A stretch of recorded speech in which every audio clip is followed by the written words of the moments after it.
Now tell me, what gifts have you discovered about yourself through being a mother? We just talked about the ninth house in your birth chart, which is about learning. You've got three placements there. One of those placements is the asteroid called Chiron, which is actually about healing. It's the wounded healer. So it's a place in which you can experience wounding, but you can then go on to heal others. But it's a place also where you can experience your gifts. It's where you can find your gifts because it's where you've been wounded essentially, and that's where you will find your gifts. So for you, you've got your Chiron in the sign of Taurus, which is about consistency, and it's next to Mercury, which is about communication.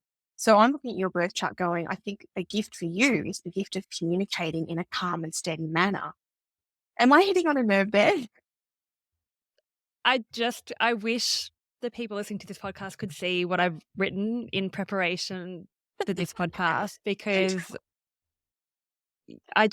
yeah, it astounds me, Penny. It really does how accurate you are when you speak. Um, what I've written is I think that both of my children are really good at using words to express their feelings.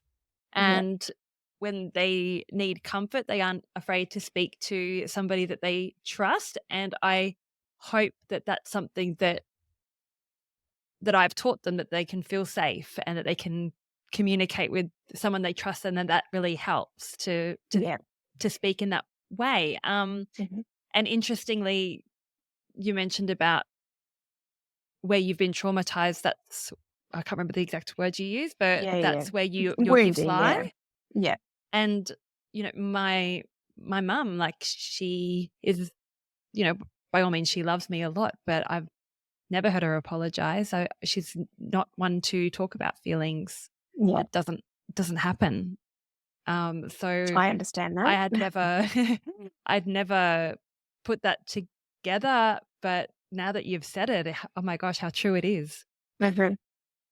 Yeah, absolutely. I have a very similar mother. She's not really one to talk about feelings or take responsibility for her choice of words towards me either. And I find words can be very, very damaging. And I think it's really important to take responsibility.